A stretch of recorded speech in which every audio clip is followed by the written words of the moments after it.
If you've played Dungeons & Dragons, you know the formidable stats of the Manticore. Featured in tabletop RPGs, card games, books, animated movies, and shows, the Manticore is a legend.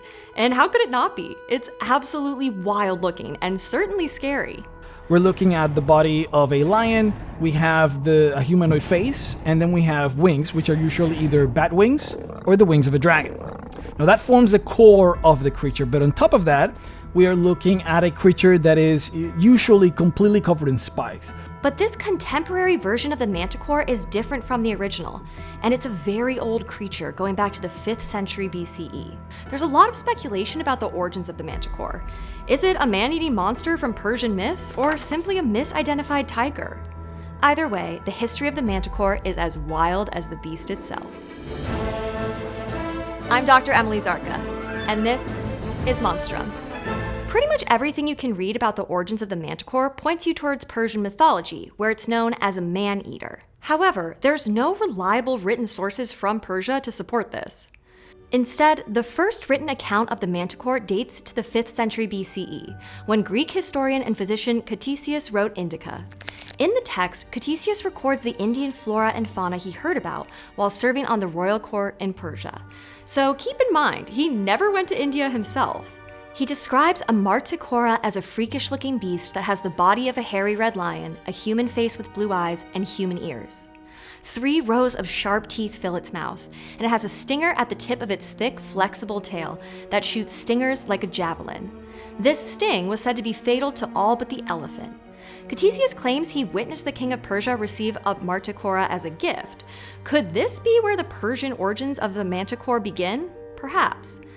Ctesias' take on animal-human hybrids seems a bit out there today, but it was common not only in ancient mythologies, but so-called non-fiction. Since the majority of people didn't have the chance to see these wonders firsthand, when someone with authority claimed they existed, you were more inclined to believe them.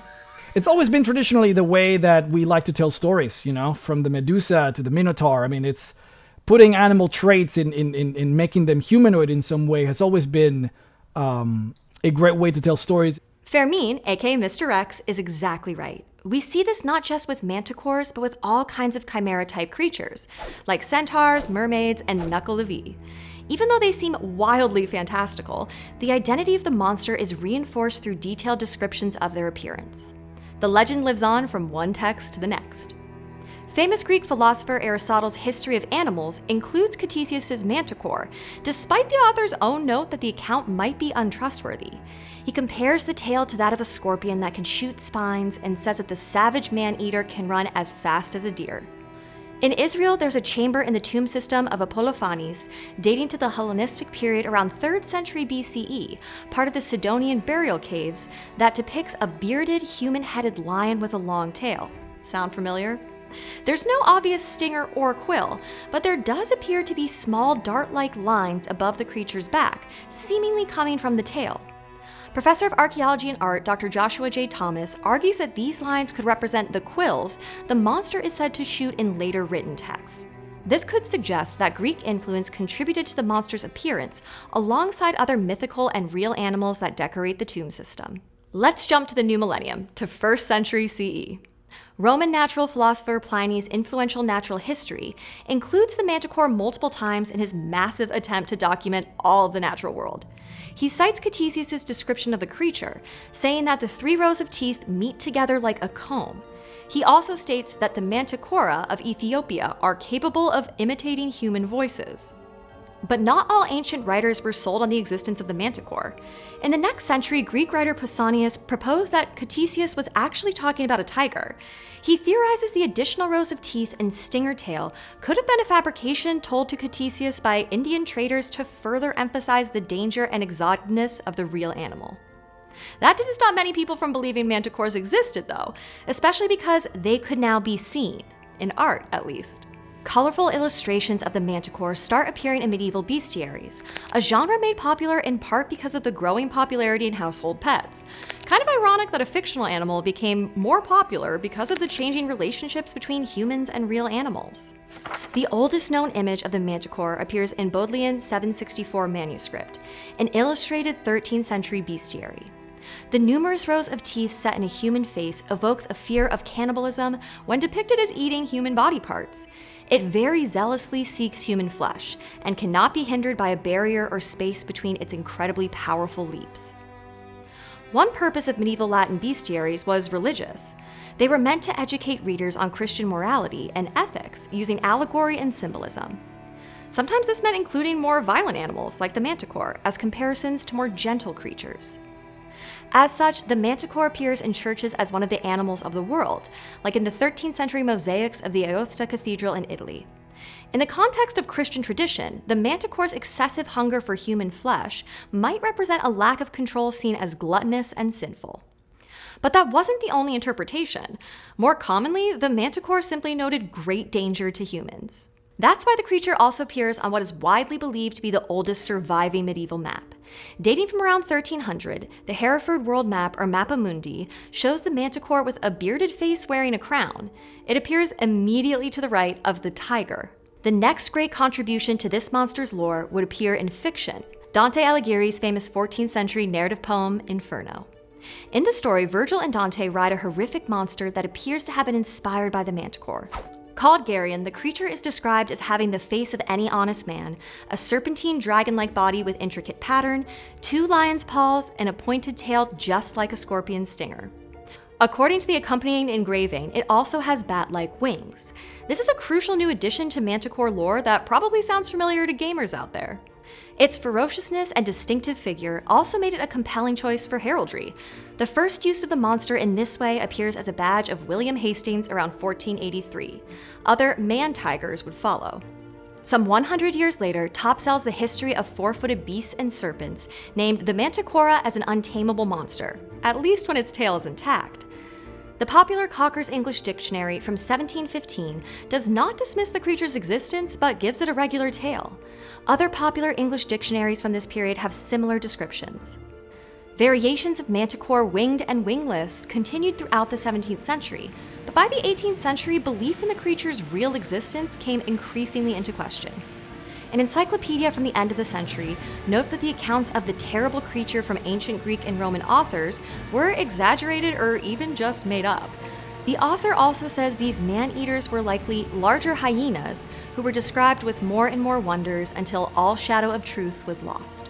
Manticore then faded into relative obscurity until the 20th century, when a return in popularity to bestiaries or fabulous beast books brought the man-eater back into public conversation.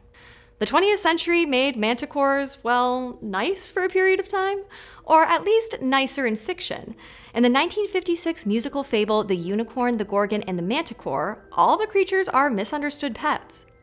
Robertson Davies' 1972 book The Manticore has the Manticore appearing in the main character's dreams as a manifestation of his persona in court. So vicious, but in a different way. In 1977, the Manticore would be the protector of a kind wizard in Piers Anthony's A Spell for Chameleon. This Manticore has dragon-like wings. But by and large, the reason the Manticore survives today is because of Dungeons & Dragons. The tabletop fantasy role-playing game's Monster Manual solidified the Manticore's appearance and lore. So the Manticore has been in Dungeons & Dragons since its inception, since the very beginning. And in this original edition, the Manticore was described as having not just a humanoid face, but literally the face of a male human. And in second edition, they were very explicit, interestingly enough, that all Manticores had this sort of old-person human face. Flesh and hair and everything. And that included both males and females. This is the first time Manticores could be female, although they still had a bearded male face. The spikes that were said to cover the Manticore were unique as well. They were made out of iron, is how it was explained, and how the creature basically needed to hunt humans, not necessarily because they did enjoy the taste of human flesh, but there was also this necessity where if they didn't consume iron, these creatures would die. Quite an interesting take on the original man-eating Manticore of old. Another major change, Dungeons & Dragons made them smart. Manticores are smart. They're not smart as humans, but they're smart enough to be able to speak. They can reason, they can use logic, and they can strategize. So this is a a way for manticores to be able to fight without getting into danger. And two, a little bit laying on the first one here, manticores are not traditionally being good at fighting hand-to-hand close combat, especially against other monsters. Smart, talking manticores are certainly a long way from the earlier tradition, but it makes their interactions with humans much more compelling.